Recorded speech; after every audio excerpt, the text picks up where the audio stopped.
책을 통해 정치인의 삶과 발자취를 이야기하는 시간, 오유경의 인생 책방. 오늘 함께할 주인공은요. 모두가 잘 사는 대한민국을 만들기 위해서 노력하고 계신 분입니다. 더불어민주당의 경제통상 전문가 오기영 의원님 모셨습니다. 어서 오십시오. 반갑습니다. 안녕하세요. 반갑습니다.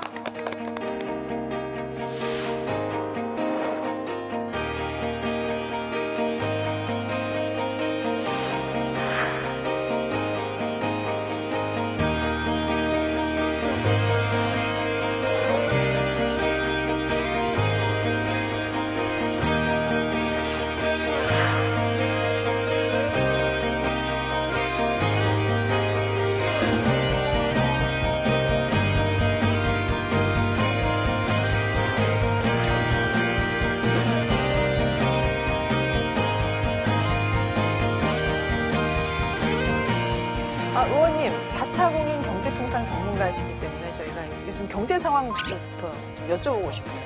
요즘 경제 사정이 많이 안 좋아서 특히 지역에서 여러 주민들을 뵐 때마다 어렵다 이야기 많이 합니다. 첫 번째 나오는 단어는 이자.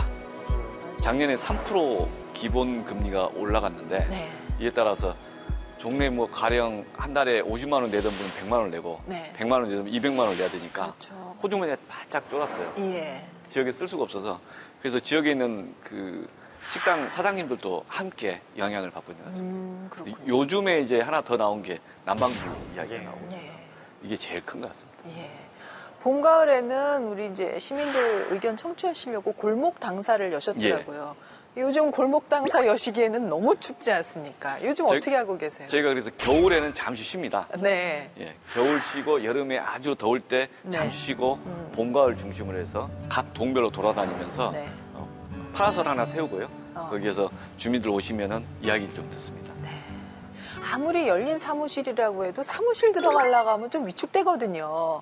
근데 골목에 딱 앉아 계시면 오며 가며 포장마차 들르듯이 이렇게 소통하기 참 좋았을 것 같아요. 사무실을 알고 찾아주신 분도 계시는데 아무튼 직접 좀 더 저희들이 찾아가면 그 아파트 단지 주변에 계신 분들이 와서 안 하던 말 한 말씀 더 하십니다. 근데 의원님, 제가 의원님 뵈니까 시간이 좀 거꾸로 가시는 것 같아요. 저기 인재 영입 사진 때 보면은 지금이랑 비교했을 때 아드님이 나오신 것 같거든요. 아니, 그때 진짜. 이제 염색을 아. 그 당시에는 안 하다가 염색을 네. 해서 딱 그 차이고요. 그때 비하면 벌써 7년이 됐습니다. 근데 그래요? 그러니까 피부가 더 안 좋아졌죠. 아니, 너무 젊어지셨어요. 머리가 아무래도 까만 물을 들이신 거죠? 그렇죠. 그래서 그런지 예. 아드님이 나오신 줄 알았어요. 이렇게 또 허위 표시를 하면 안 되는데. 정말 젊어지셨습니다. 네, 의원님. 네. 오늘 오기영 의원님의 인생책. 우리나라에도 많이 알려진 지식인입니다. 지셰린. 중국에서 국학과 동방학의 대가인데요. 지세린 교수의 에세이 다 지나간다입니다. 이 저자 지세린 허위평론가 어떤 분인지 좀 설명을 해주시겠어요? 네, 우선 1911년생입니다. 네. 이분이 이 책을 냈을 때가 90이 넘었던 시기예요. 90이 넘게 우선 장수를 하신 것도 대단하지만 집필을 계속 하셨어요. 네, 그 와중에 집필을 계속 하신 거잖아요. 근데 이분이 일찍이 또 독일 유학도 떠났고 예. 철학 박사학위도 받으면서 베이징 대학 교수까지 지내요.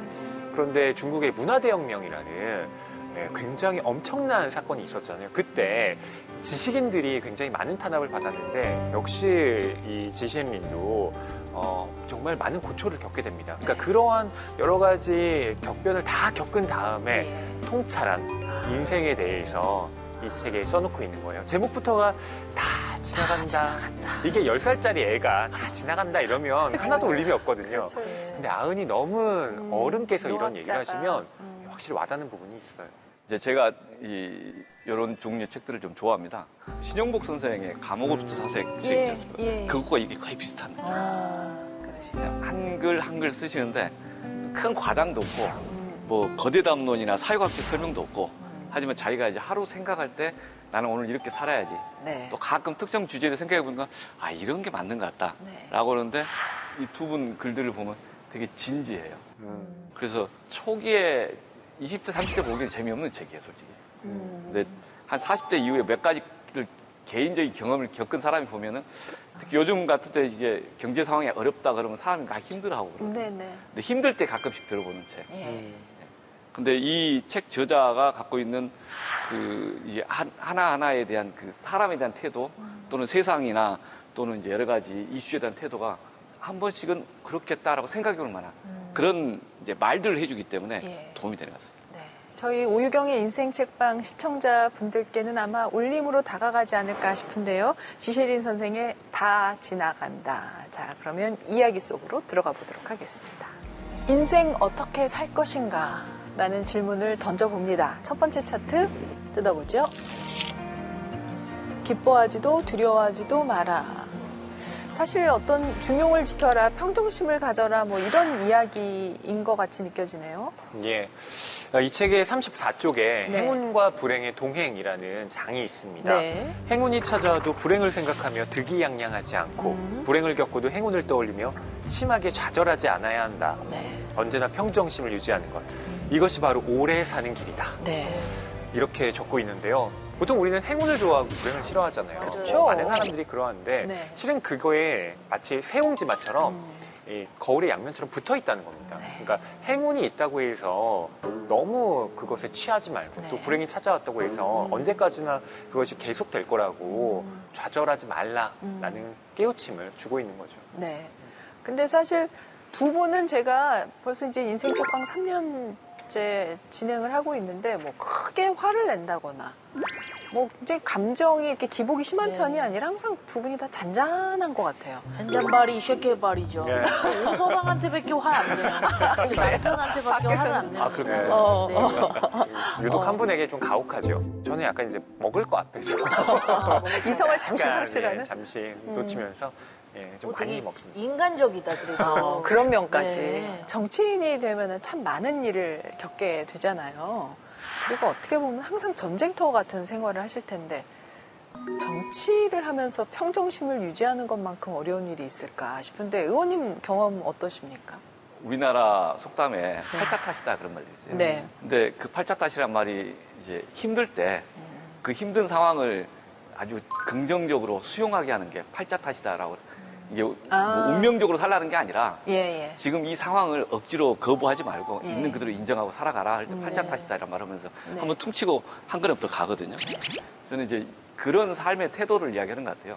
정치에 대한 이야기는 이제 선거 이기면 기고만장해서 우리가 다 잘해서 한 것처럼 오판을 하기도 하고 그래서 오히려 국민들이 원하는 것들 제대로 수용을 못하고 하는 거 아니야. 이러면 또 심판받으면 또 다 잃어버린 것처럼 네. 예, 생각을 하고 그 다음에는 아무것도 못할 것처럼 생각하지만 좀 다른 것 같아요. 늘 그 기저에 흐르는 시민들의 요구가 있어요. 예. 근데 그 흐름들을 잘 이해하고 또 하나씩 또박또박 가야 된다는 생각을 하고 가끔씩 한 걸음 물러나서 혼자 그 명상을 한번 해봅니다. 명상 예. 좋아하십니다. 명상이나 또는 이 여러 가지 휴식 시간 속에서 가지는 그 태도가 네. 이 책에서 이야기하는 것처럼 새옹지마 또는 아까 팔자다 이런 이제 생각의 자세가 오히려 더 좋을 때가 있는 것 같아요. 책 보면은 예. 책 자체가 이게 하루하루가 내가 힘들 때 나를 어떻게 하면 다스릴 것인가 이런 걸 보여주는 그런 책인 것 같아요. 저는 진짜 젊었을 때는 그 말을 제일 싫어해서 팔자다. 그래서, 예. 팔자를 극복하는 사람이 되고 싶었지 팔자대로 네. 사는 사람이 되고 싶지 않았는데 지시린 뭐 저자도 그렇고 지금 의원님께서도 그렇고 내가 원하지 않는 방향으로 인생이 흘러갈 때 그냥 웃으면서 가라 이렇게 얘기하지 않습니까? 네. 그러니까 그 웃으면서 가라라고 네. 하는 장이 저한테도 좀 말은 쉬운데 네. 받아들이기가 어렵더라고요. 그렇죠. 예. 그러니까 가고 싶지 않은 길이지만 그 길을 가야 한다라고 할 때 억지로 그것을 찡그리면서 하는 사람이 네. 있고 근데 이거 어차피 해야 되는 일이면 기꺼이 웃으면서 하는 쪽이 있다는 거예요. 네. 그러니까 지셰링 선생은 이제 후자를 이야기하는 건데 네. 근데 그렇게 하려면 기본적으로 마음의 수양이 또 필요하다라고 말을 합니다. 네, 네. 이게 마음 먹은 대로 또 되는 건 아니기 때문에 네. 그만큼 우리가 평상시에 그 삶의 어떤 자세를 또 다진 연습도 해야 되고. 꼭 오서방한테 선물해 줘야겠어요. 그래요. 네. 한 장씩 읽어줘요 맨날. 그래야겠다. 의원님 근데 의원님이 이제 뭐 재수에 강한 남자로 돼 있어요. 말하자면은 대학도 2번, 또 시험도 2번씩 네. 한 번에 되지 않고 2번 했다고도 할 수 있고 어떻게 보면은 한 번 그렇게 됐는데 만족하지 않고 어떻게 보면 뭐 운명을 거스르려고 하신 거 아닙니까? 보니까 서울대학교던데 그 서울대학을 2번이나 합격하셨다고요? 아, 그 어려운 걸 왜 또 시험을 보셨지? 어우, 상황이 닥치면 상황 속에서 풀어갈 수밖에 없는 네. 선택지가 없는 상황들이 가끔 도래하는 것 같아요. 네. 운이 좋아서 자연대 갔다가 이제 그 당시에는 민주화운동이 사회적인 압력이었지 않습니까? 예. 요구였고. 그래서 그 하는 방법으로 문과를 가야 되겠다라고 하면서 했는데 이제 결과적으로 법대를 간 거고요. 사법시험 보는 경우도 제가 이 민주화운동 하다가 전과가 두 번 있었지 않습니까? 집행유기간 지나고 또 2년이 지나야만이 그 당시 제도상 공무원이 될 자격이 생기고 공무원이 될 자격이 있는 사람만이 3차 시험을 볼 자격이 있어요. 그런데 과거에 다른 사람들의 설명에 의하면 중간에 사회복권 해준다더라 라는 걸 주관적으로 저 혼자 믿고 그러다가 1, 2차 합격하고 3차 시험 볼 자격이 없었던 거죠. 그래서 떨어지고 그 다음에 이제 3차 시험 일자에는 그 자격이 있기 때문에 1, 2, 3차를 다시 본 거죠. 의원님 막 진짜 그 공부해가지고 붙었는데 이게 다시 봐야 되는 상황이면은 우리 같으면 진 빠져서 못할 것 같아요. 그래서 팔자라고 그랬지 않습니까? 그 순간에 가장 위안이 되는 말은 팔자다. 그러니까 요 상황에 대해서 탓하면은 스스로가 무너지기 때문에 그렇죠. 그런 생각하면 안 된다. 다 지나간다. 예, 그런 과정들은 지나간다. 근데 그 상황은 잠시 어려운데 한 1, 2주 지나고 나면 잊어버려야 되거든요. 근데 그걸 갖고 있으면은 그 다음 행보를 못 해요. 한 걸음도 못 나가. 그래서 빨리 털어야 된다. 빨리 털어야 돼요. 어려울 때는 빨리 털어야 된다. 잊어버려야 된다. 그런 것에 대한 교훈을 주는 것 같아요. 지금 말씀하신 부분이 도연명의 글에 있더라고요. 커다란 조화의 물결 속에서 기뻐하지도 두려워하지도 말게나 끝내야 할 곳에서 끝내버리고 다시는 혼자 깊이 생각 마시게. 지금 말씀하신 부분 책에 처음 서두에 이렇게 돼 있어요. 의원님이 이제 사법연수원 나와서 로펌 변호사 활동을 하셨어요. 예. 로펌 변호사를 선택하신 또 이유가 있으십니까? 과거 민주화운동을 20대 했던 사람들은 세상을 잘 모른다, 기업을 잘 모른다 이런 지적들이 많이 있었지 않습니까? 그래서 좀 새로운 영역으로 오히려 들어가는 게 필요하지 않나 이렇게 생각했고 네네. 민변 또는 이제 로펌 요 중에서 이제 로펌을 선택한 거죠. 예. 저는 이제 그 당시에는 관심이 남북 경협, 경제 민주화 이런 데 관심이 있었어요. 예. 남북 경협 관련은 마침 제가 변호사 업무 시작할 때 김정일 대통령이 북한과 협력하는 것들이 좀 있었고 그래서 개성공업지구라고 하는 개성 금강산 개방할 때 그 논의가 막 시작을 했을 때 로펌 변호사들이 정부를 컨설팅할 수가 있었어요. 그래서 그 업무에 이제 관여를 하면서 좀 나름 그 업무에 재미를 좀 갖고 일을 시작했었습니다. 그래서 이제 중국하고의 통상 전문가의 길을 이제 그때부터 닦기 시작하신 거군요. 그래서 저희가 일본의 경영 자금 또는 국제금융기구에서의 IBRD, IMF 이런 데서 주는 자금 네. 그리고 대한민국이 북에 원자할 수 있는 자금 이걸 다 합쳐서 그걸 통해서 북을 개혁 개방할 수 있다 이렇게 상상을 하는 네. 논의가 많았고 네네. 그래서 개성이나 금강산이나 경협하는 그 모델을 이제 논의하거나 안 되면 미국의 북한에 대한 제재와 관련된 네. 논의를 볼 필요가 있어서 네. 잠시 미국에서 한 1년 로스쿨 할 때 잠깐 자료 좀 보고 중국에 미국 갔다가 바로 이제 한 반년 정도를 가서 어학연수를 할 기회가 있었습니다. 그러면서 잠시 관심을 가진 게 2년이 돼가지고 다시 한국 왔을 때 한국과 중국 사이에서의 경제 협력이 많이 이루어지고 있었으니까 네. 한중 경제 협력과 또는 M&A 관련된 업무에 이제 관여를 했었죠. 한국 기업의 중국 투자, 중국 기업의 한국 투자, 또는 이제 중국에서의 한국 기업을 위한 법률 자문 이런 업무들을 이제 하게 되어서 그게 이제 경험이 돼가지고 네. 상해에서 한 5년 반을 살았습니다. 아예 거기서 상주하면서 그리고 다시 들어와서 서울에서 한 2년 있으면서 네. 이제 중국 업무 책임자로 일을 했었죠. 근데 그걸 이제 좋게 보셔갖고 네. 경제통상 전문 이렇게 이야기를 해주시는데 남북 관계 또는 이제 경협에 대한 관심 그게 이제 주된 업무 분야였습니다. 의원님이 이제 상해에서 활동을 하시면서 많은 역할을 하셨던 그런 시기가 되겠군요. 자, 인생 어떻게 살 것인가 두 번째 차트 뜯어봅니다. 더불어 소통하는 방법. 네. 여기에 냉담한 세상에서 살아남는 법이라는 얘기가 나오면서 어려울 때일수록 세상은 냉담하게 느껴진다. 요즘 말로 뼈 때리는 말을 하셨습니다. 맞아요. 그러니까 이 냉담한 세상이 언제 자기에게 더 아프게 느껴지는가? 네. 우선은 나이가 많아졌을 때. 그렇죠. 그리고 자기가 처해 있는 상황이 좀 곤혹스러울 네. 때 네. 세상이 더 냉담하게 느껴진다라고 지시앤리 선생이 이야기를 하는데요. 네. 대표적으로 문화대혁명 때 언급을 합니다. 당시에 이 지식인들에 대한 반감이 그 당시에 너무 많았고요.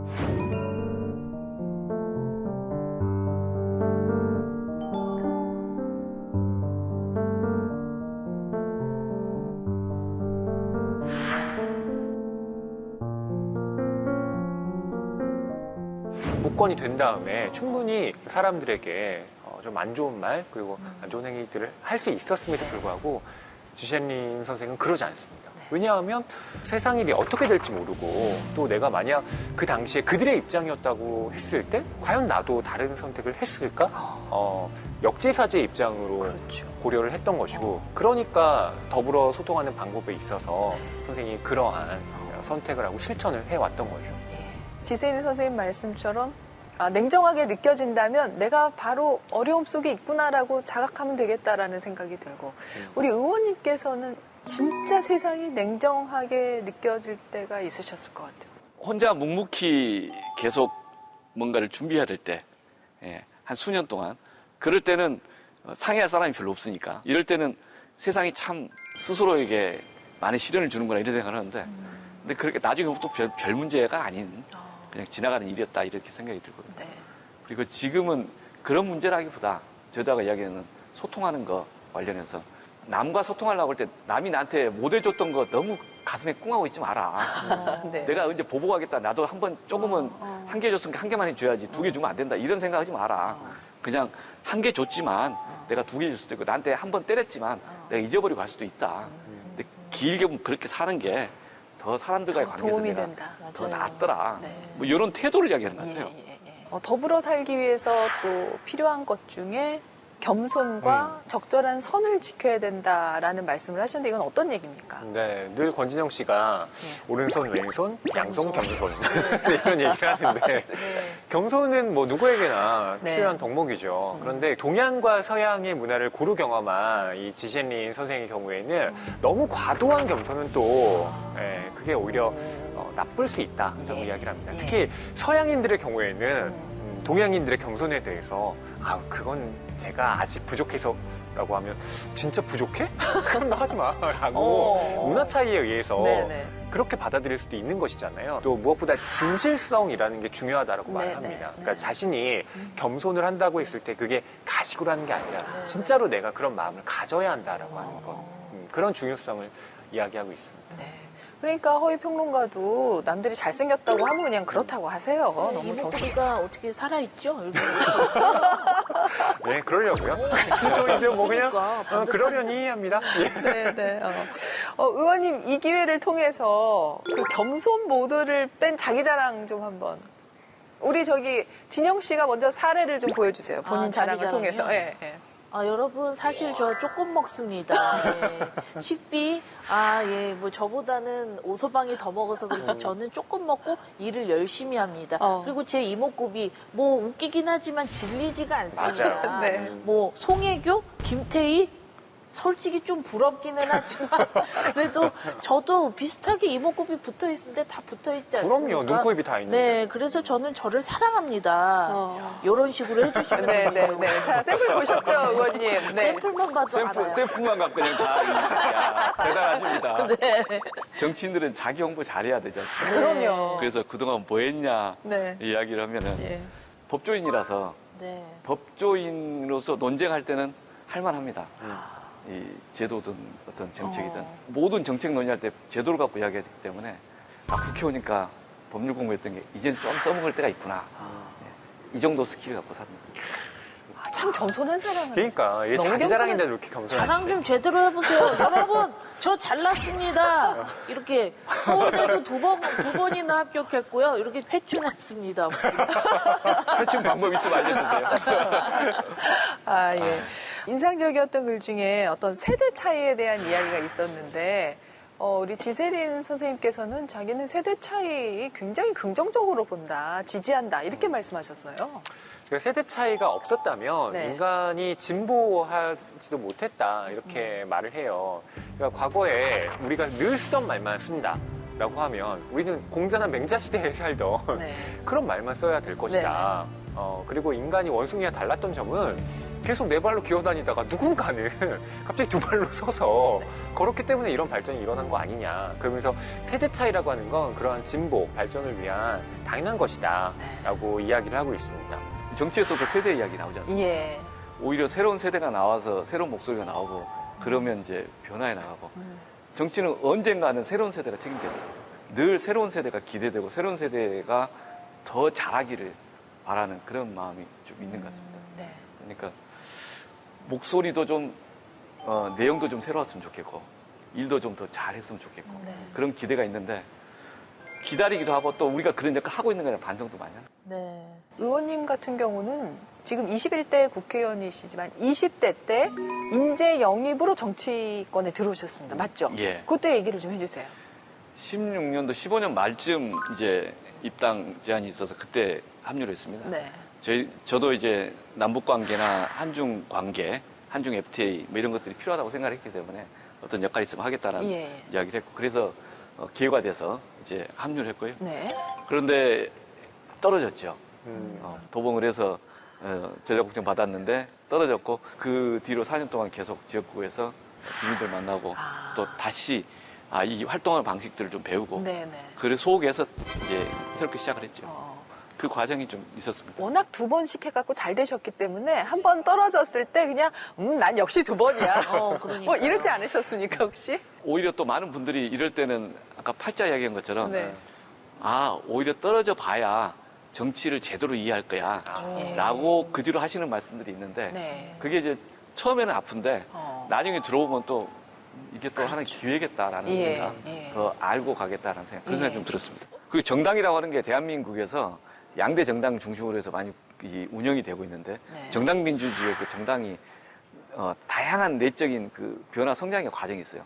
그리고 인간관계도 좀 촘촘히 있고 근데 그 과정에서 그분들 입장에서 보면 저는 갑자기 온 합류자 아니겠습니까? 그렇죠. 그렇죠. 네. 그러니까 그분들과 함께 동고동락하는 시간이 절대적으로 필요했던 것 같고 그렇죠. 그 과정을 저는 경험했다고 생각합니다. 그럼 그 4년의 그 낙선 기간 동안 예. 하셨던 활동 중에 뭐 좀 하나 소개해 주실 만한 활동? 4년이 어떻게 지나간지 모르게 지나갔습니다. 아우, 저는 그렇게 개인적으로는. 막, 16년도에 떨어지고 그해 말쯤에 촛불 시위가 있어서 지역 당원들이랑 같이 네네. 촛불 그 활동하느라고 지나갔고 그다음 대선 있었죠. 대선 지나고 나서는 이제 한 반년 정도 차분히 지역구 활동했는데 그 다음에는 지방선거가 있습니다. 그러면 지역위원장이 지방선거 또 준비를 해야 됩니다. 예. 한 반년 지방선거가 더 지나갑니다. 네. 그리고 끝나고 나서 저는 그 당시에 민주당 원내대표 이 비서실장으로 또 역할을 하자고 그래서 한 1년 동안 또 와서 그 일을 했었습니다. 예. 그리고 이제 2019년도 3월, 4월 좀 지나서부터 이제 중심축을 지역으로 옮겨서 활동을 해오고 한 1년 준비했죠. 예. 그리고 이제 다시 원내로 들어왔습니다. 정말 바쁘셨는데 이게 쉬는 게 아니라 네. 와, 그 와중에도 엄청난 일을 하셨네요. 그러니까 초선으로 오시기 전에 정말 충분히 정치를 다양하게 경험하고 들어오셨으니까 어떻게 보면 정치인의 길을 기왕 시작한 거면 잘 된 거다. 잘 되게 만드신 거네요. 기존에 겪을 필요가 있는 경험을 겪었다라고 그러시죠. 생각을 하고요. 그게 네네. 어찌 보면 정치 과정이다. 네. 저도 제 스스로가 배우는 과정이고 주민들과 신뢰를 형성하는 과정이었다. 네. 참 소중한 시간이었다 생각합니다. 그러면은 딱 이제 그럼 국회 입성해서 뭐를 해야겠다. 그런 생각을 다듬을 시간도 있으셨을 것 같은데요. 제 1호 2호 법안이 징벌배상 집단소송제입니다.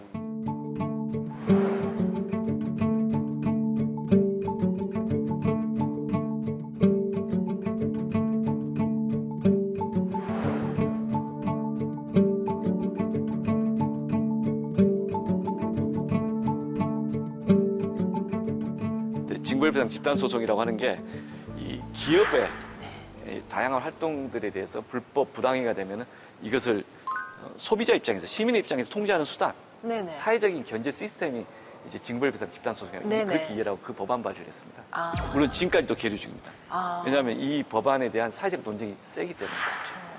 2020년도 하반기에 공정경제 3법이라서 문재인 정부에서 했을 때 네. 그때는 이제 공정거래법, 상법 그리고 금융 집단 관련 법이 세 가지가 선택돼서 했는데 제가 이 징벌배상이나 집단소송 같이 하려고 그랬었는데 그 당시에는 동의를 얻지는 못했습니다. 그래서 공정경제 3법만 처리가 됐었죠. 보통 우리나라 손해배상 제도는 이 원고라고 피해자들이 한 5명, 50명 모여서 손해배상 청구하면 그 사람들이 청구한 금액만큼만 네. 이제 줍니다. 그러니까 지금 그 가습기 살균제 건 네. 그래서 가습기 살균제로 이득을 얻었던 기업들의 모든 이익이 박탈된 게 아니라 가습기 살균제 기업들이 얻은 이득 중에 일부만 이 피해자들 중에서 피해 요구를 목소리를 꾸준히 내셨던 분들에게 일부만 전가하는 거죠. 그러니까 이러면은 가습기 살균제 같은 사태가 또 나올 수도 있다. 그래서 이제 징벌배상 제도를 통해서 이걸 보유할 수 없도록 하면은 징벌배상 그 시스템 자체가 기업의 불법행위를 막을 수 있는 거 아니냐. 이 화학물질의 그 복잡성, 가습기 사건의 복잡성은 소비자들이 어떻게 알아요? 그 맞아요. 화학물질을 잘 만든 잘못 만든 그걸 어떻게 증명합니까? 네.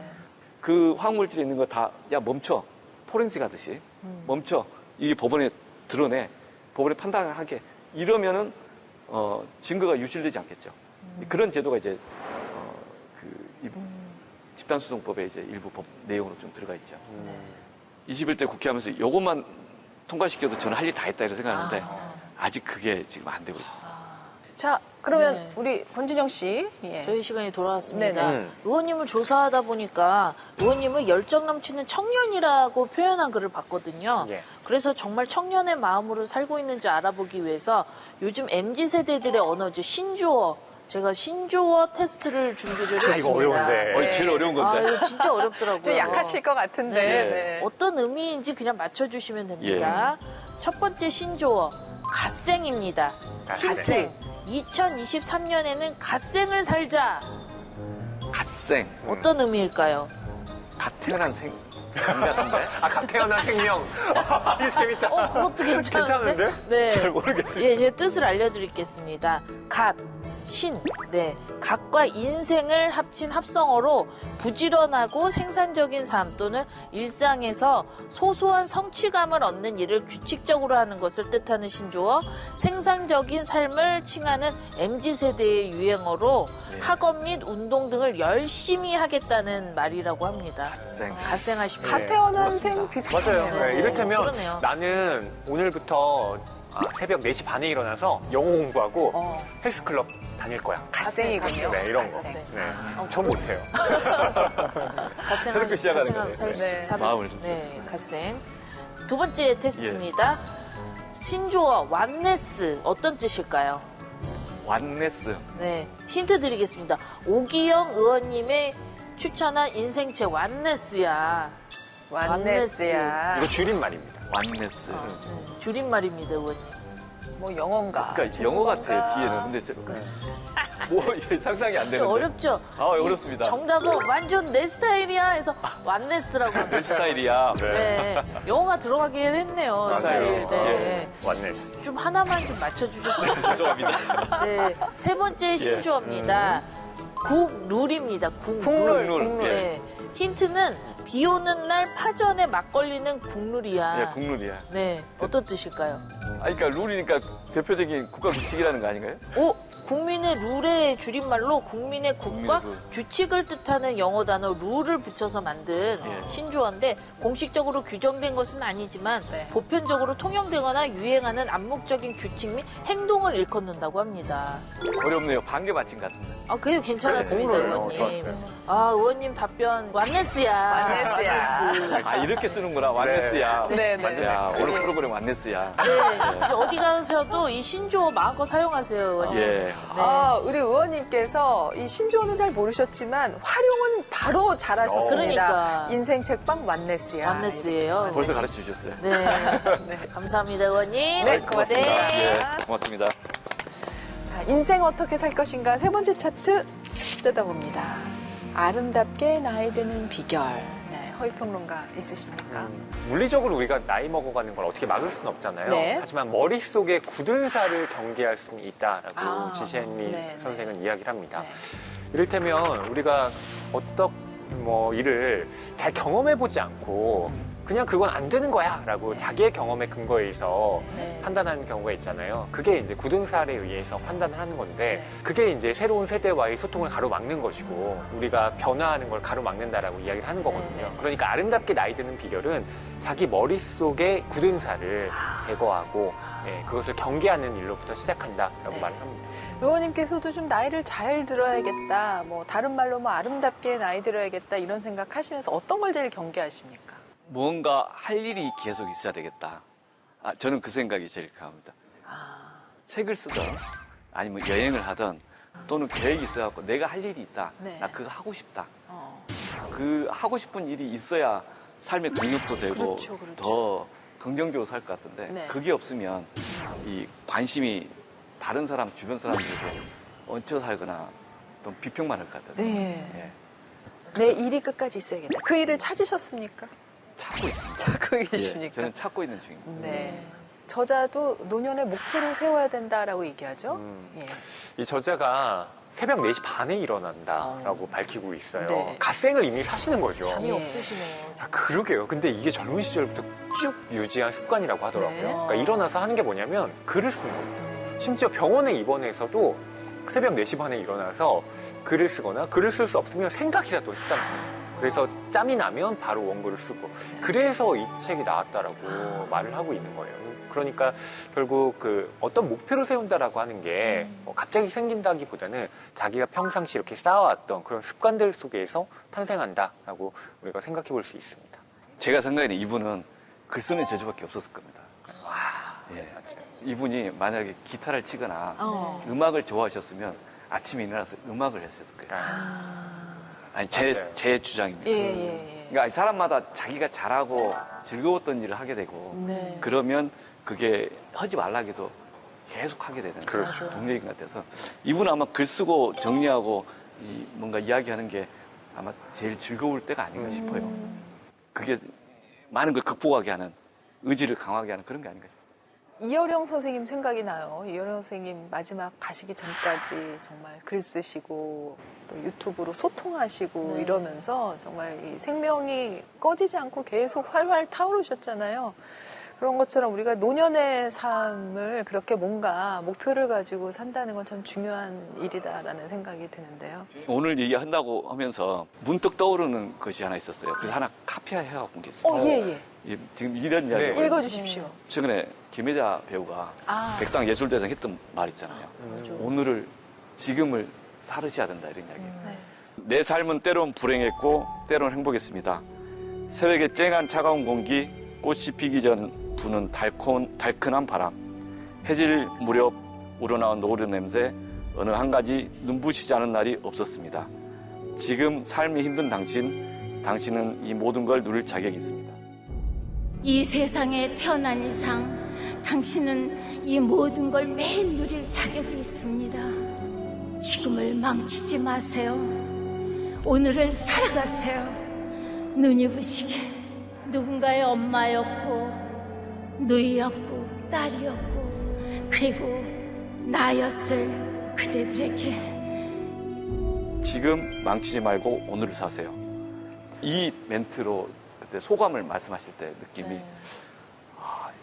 거의 사람 살다 보면 비슷한 느낌으로 사는가 보다 라는 생각 역으로 들더라고요. 아마 이 양반이 새벽에 글 쓰면서도 그런 생각으로 오늘을 열심히 살겠다라고 살았지 않을까 싶은데 노년의 삶의 이 동력이 이게 아닐까 싶습니다. 예. 혹시 의원님 이 책 안에서도 소개하고 싶은 구절이 있으신가요?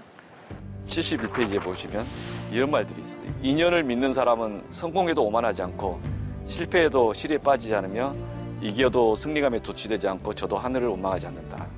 인연이란 말이 이제 워낙 살다 보면 여기 예로 드는 게 남녀간에 만나는 게 그 무수히 많은 사람 중에서 이렇게 만나는 거고 몇만 분의 얘기를 하는 거지 않습니까? 제가 악연으로 뭔가 느끼시는 건 아니죠? 아니, 갑자기 나도 모르게 예. 리액션이 나오네요. 그러네. 죄송합니다. 그러니까 인연 자체가 사람과의 관계가 네. 부부간에만의 뿐만 아니라 동료들 사이에서 만남도 되게 귀한 만남이라 네. 그 만남 속에 나오는 여러 가지 것들이 있으면 그 관계 속에서 사회적으로 평가받는 거지 않습니까? 성공이 거기서 만들어지고 실패가 거기서 만들어지니까 네. 아까 팔자가 이런 비슷하게 이게 운명, 인연 이 용어들이 저는 과거에는 이게 되게 패배적이고 소극적이고 부정적으로 느꼈다면 네네. 요즘은 좀 그렇게 보진 않고 인연 또는 운명 이 과정 속에서 내가 잘난 게 나만의 것이 아니다라는 걸 좀 더 이해하는 그런 계기로 쓰는 용어로 이해를 하게 되더라고요. 그래서 잘 되면 이게 운명이지 못 돼도 운명이지. 또 특히 잘 되면 인연이지. 이런 이야기들을 하는 게 습관이 되는 게 좋겠다 이런 생각을 좀 합니다. 여기서 그러죠. 타고난 재능과 또 어떤 기회를 만나야 되고 그리고 근면한 노력. 그러니까 근면한 노력이 있지만은 본인이 이제 운과 재능도 굉장히 중요한데 그건 본인이 어떻게 할 수 있는 게 아니니까 결국은 우리가 할 수 있는 일은 근면하게 노력하면서 운이 오기를 기다려야 되는 게 아닌가 약간 이런 조금 겸손한 말씀을 하신 것 같아요. 그런 것도 있고요. 여기 보면은 다른 부분에서 또 평가하는 게 있는데 유명한 문학가 어떤 시인들 이 사람들이 인생이 그렇게 행복했나 불행이 다가오고 또는 불행뿐만 아니라 이제 고초도 겪게 되고 네. 여러 가지 시리에 빠지기도 하지만 그런 사람이 나중에 보면 더 그렇죠. 위대한 사회적으로 작가가 본인이 되죠. 열심히 살았고 예. 뭔가를 사회에 남기는 네. 그런 삶이 되기도 하거든요. 그렇죠. 저희 주변에서 국회의원 300명 나중에 기획하는 누가 있습니까? 세상에서. 그게 아니라 오히려 BTS가 더 사회적 의미가 있고 또는 이제 어떤 특정한 제도를 가지고 한번 만들었던 사람이 더 의미가 있고 사회적 역할에 대한 평가가 있어서 네. 그걸 나중에 이제 스스로를 평가하고 사회가 또 그 사람을 평가하게 되니까 네, 네. 그 평가 기준은 좀 다를 수 있다. 근데 그걸 믿는다면 지금의 불행과 지금의 어려움이라는 것이 달리 해석될 것이다. 라고 저는 이제 그렇네요. 이해를 그렇게 했습니다. 그렇네요. 그래서 인연, 운명 이런 것 중에 특히 내가 선택했던 것에 대한 이제 후회와 답답함 또는 주변의 원망보다는 그것에 대한 이제 긍정적인 거. 네. 오히려 긍정인지 부정인지 모르겠지만 내 스스로 긍정적으로 이해하고 가는 거. 그게 나중에 결과를 만들어내면 이제 또 사회적 평가가 좀 달라진다. 라는 그런 태도를 갖자 이게 이 저자의 주장이 아닌가. 그런 것 같습니다. 저는 공감하는. 예. 의원님, 이 책 어떤 분들한테 좀 추천하고 싶으세요? 여기는 50 플러스 알파를 고민하는 사람들에게 한번 읽어보시라고 주고 싶습니다. 50 플러스 알파? 아니, 이게 제2의 인생. 이게 지금 보통 하나의 직장을 마치고 네네. 그리고 나서 우리가 다음 직장을 인생. 구해야 될 정도로 우리 사회가 고령화돼 있잖아요. 네. 네. 그리고 뭔가 더 많은 경험에 새롭게 도전해야 된다. 예. 근데 그런 분들에게는 한 번씩 심심하실 때 한번 보시라라고 하고 싶습니다. 네. 진영 씨, 네. 의원님 만난 소감은 어때요? 역시 재수에 강한 남자. 왠지 그래서 이제는 운도 되게 좋으실 것 같거든요. 이제 딱 얘기를 해보니까 어느 정도의 탄력성도 있으셔서 다 지나간다는 생각과 함께 긍정적인 메시지를 계속 주시는 것 같아서 계속 그런 긍정적인 마인드를 우리 이 국민들한테 많이 주셨으면 좋겠습니다, 의원님. 좋은 얘기 많이 해주세요. 아주 재미없는 이야기 들으시느라 고생하셨습니다. 이 책이 그렇게 재미가 없어요. 근데 재밌었습니다, 의원님. 저는 울림이 컸어요. 예, 꼭 읽어야 되는 책인 것 같습니다. 네. 잔잔하게 혼자 읽어볼 책으로. 네. 네. 허위평론가 한 줄 평해 주십시오. 네, 이렇게 하겠습니다. 한국에는 김영석, 중국에는 지셰민. 네. 김영석 교수의 100년을 살아보니와 그렇죠. 비슷한 맥락에서 네. 읽히는 책이에요. 그 책 정말 맞습니다. 좋습니다. 네. 의원님, 오늘 시청자 여러분들께 이제 전하고 싶은 말씀이 있으시면 해주십시오. 늘 조심스러운 말입니다. 어려울 때일수록 옆에 있는 사람이 참 소중한 것 같습니다. 올해 경제가 힘들고 또 많은 상황이 어려울 때 옆에 있는 분과 함께 마음을 나누고 또 함께 더 열심히 살아가는 그런 날들을 기대하면서 지내면 좋겠다는 생각합니다. 저희도 열심히 하겠습니다. 고맙습니다. 그 정치라는 뜨거운 영역에 계시지만 항상 또 명상도 하시고 자기 자신을 이렇게 마음을 항상 수련하고 다듬는 분이다라는 생각을 했습니다. 인생을 생각하는 정치인 참 멋지지 않습니까? 네.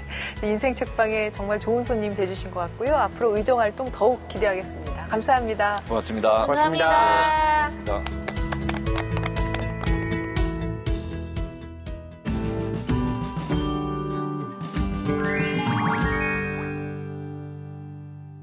안녕하세요. 국회도서관과 함께 다양한 책을 소개해드리는 오늘 뭐 읽지의 홍재경입니다. 오늘은 각계 전문가의 도서 리뷰를 만나보는 코너 금주의 서평과 최근 화제가 되는 책도 놓치지 않고 준비했는데요. 먼저 정치 경제 분야 도서부터 만나러 가보실까요?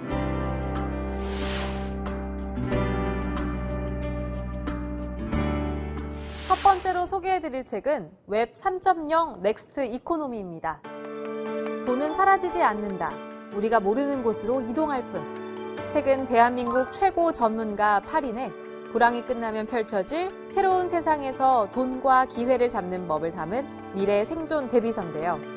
하루가 다르게 추락하는 경제 상황 앞에서 어떻게 2023년을 준비하고 맞이해야 하는지, 당장 무엇을 하며 생존할 수 있는지를 풀어냅니다. 불황 속 당신의 돈과 삶을 완전히 바꿀 생존 경제. 웹 3.0 넥스트 이코노미입니다. 다음으로 일본의 한국 경제 침략사를 소개합니다.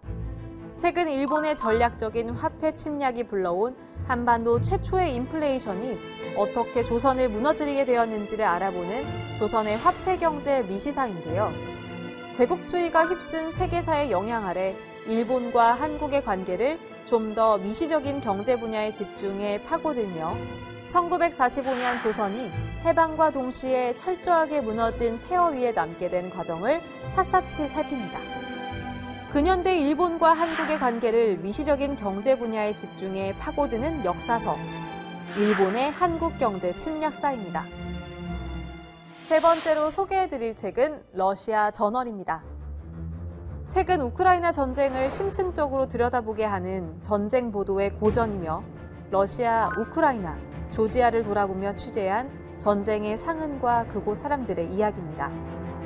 노벨 문학상, 퓰리처상 수상 작가이며 미국의 대문호인 존 스타인백과 20세기 가장 위대한 종군 사진 기자이자 퓰리처상 수상 사진가 로버트 카파가 함께한 유일의 프로젝트, 러시아 저널입니다. 다음은 독서의 길잡이가 되어줄 전문가의 책 리뷰를 만나보는 시간 금주의 서평입니다. 이번 주에는 어떤 서평이 준비되어 있는지 함께 알아볼까요?